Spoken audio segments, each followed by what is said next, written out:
குறைஞ்சபட்சம் விசிகாவினர் வணக்கம். நான் சௌத்ரி தேவர் பேசுறேன். சாதியத்தை வேறெடுப்போம், தமிழ் தேசியத்தை வென்றெடுப்போம்னு சமீபத்தில் திருமாவளவன் அவர்கள் பேசியிருக்காரு. அவர் பேசுனதே குறிப்பிட்டு சொல்லணும்னா, நானும் தமிழ் தேசியத்தை தான் பேசுறேன். நானும் ஆனால் என் மேடையிலோ என்னை சுற்றியோ என்னை சார்ந்தோ வேற்று ஜாதிக்காரங்கள், அதாவது மற்ற சமூகத்தினர் உட்கார தயங்குறாங்கன்ற மாதிரி அந்த இதில் பேசியிருந்தாரு.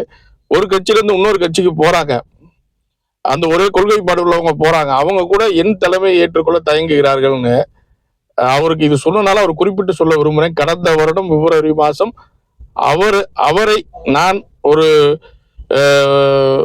உசிலம்பட்டி விஷயத்துல அவரை நான் கண்டன பதிவு போட்டதுக்கு என் மீது அவரை பேசியதாக, திருமாவளவன் அவர்களை பேசியதாக பிசிஆர் வழக்கு போட்டாங்க. அப்ப அவர் நாலேஜுக்கு தெரியும். அவர் முன்னெடுத்து இந்த பிசிஆர் வழக்க, நான் ஒரு பொது தலைவர், என்னைய பேசுனதுக்கு பிசிஆர் வழக்கு போடக்கூடாது, கண்டனம் தெரிவித்துக்கு வழக்கு போட்டது கூட சரி, அது பரவாயில்ல, ஆனா பிசிஆர் வழக்க தடுத்திருந்தால் அன்று உண்மையிலே ஒரு பொது தலைவர்ன்றது நிரூபணமாயிருக்கும். இன்னமும் ஏன் ஒரு படி மேல போய் சொல்றேன், ஒரு தனித்தலைவராக அடையாளப்படுத்தி கொண்டு இன்று இவ்வளவு பெரிய இடத்துக்கு வந்த திருமாவளவன் அவர்கள் இந்த பிசிஆர் வழக்க ஒழிச்சாலே கிட்டத்தட்ட அனைத்து சமூகங்களும் இணக்கமாகிவிடும். பிசிஆர் வழக்கு ஒன்றுதான் இன்று ஒரு வேற்றுமையை உருவாக்குவது, சமூகத்தில் வேற்றுமையை உருவாக்குவது பிசிஆர் வழக்கு ஒன்றுதான்.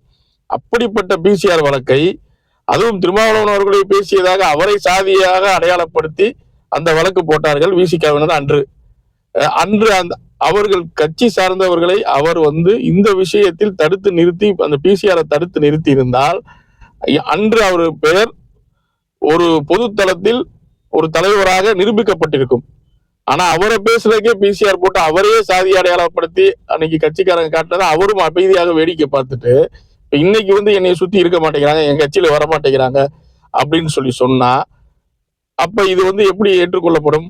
உண்மை இப்பயும் சொல்றேன், ஒரு கோரிக்கையாகவே வைக்கிறேன் திருமாவளவன் அவர்களுக்கு, இந்த பிசிஆரை ஒழிப்பதில் நீங்கள் முன்னெடுங்கள். நீங்கள் முன்னெடுத்தால்தான் முடியும்.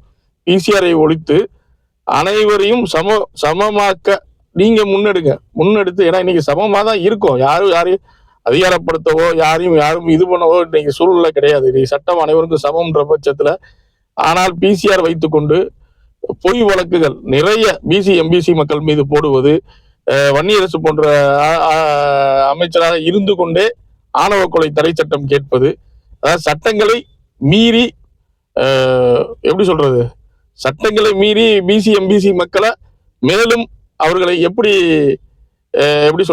துன்பப்படுத்தலாம், எப்படி சட்டத்தால் அவங்கள எப்படி ஒரு பங்கு அவங்களுக்கு மட்டும், இந்த கொடுமையான சட்டம், கைரேகை சட்டம் மாதிரி தான் இன்னைக்கு பிசிஆர் சட்டம் இருக்கு. கைரேகை சட்டம் ஒரு காலத்துல எப்படி இருந்ததோ அதற்கு இணையாக தான் இன்று பிசிஆர் சட்டம், நாளைக்கு ஆணவ கொலை தடை சட்டம் வந்தாலும் அப்படி இருக்கும்.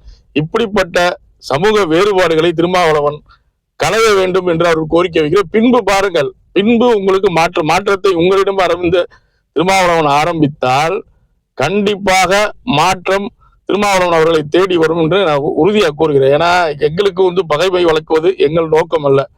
ஆனால் சில சட்டங்களால், அதாவது சில சட்டங்களை வைத்து சமூகத்தை வேறுபடுத்தி குறிப்பிட்ட சில சமூகங்களை பொய் வழக்குகளில் தள்ளி அதுக்கான வழி அதிகமாக இருக்கு, அதுக்கான வழிமுறைகள் அதிகமாக இருப்பதனால்தான் சமூக பிரச்சனைகள் குறைவதில்லை. அதுவும் சின்ன சின்ன பிரச்சனை ஒவ்வொரு மாவட்டத்துல வரும் பொழுதும் அதை சாதிய வன்கொடுமை பகுதியா நீங்கள் அறிவிக்க சொல்வதும், இதுவே ஒரு சாதி புத்தி என்று நீங்கள் சொல்லுகிறீர்கள்.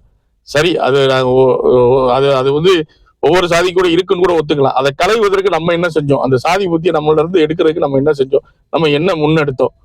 அதனால நான் திருமாவளவனுக்கு வைக்க கோரிக்கை, பொது தலைவராக ஆக வேண்டும் என்றால் குறைஞ்சபட்சம் விசிகாவினர் மாற்று சமூகத்தினர் மீது பிசிஆர் கொடுப்பதை நிப்பாட்டுங்கள். கண்டிப்பாக நீங்கள் பொது தளத்திற்கு வருவீங்க.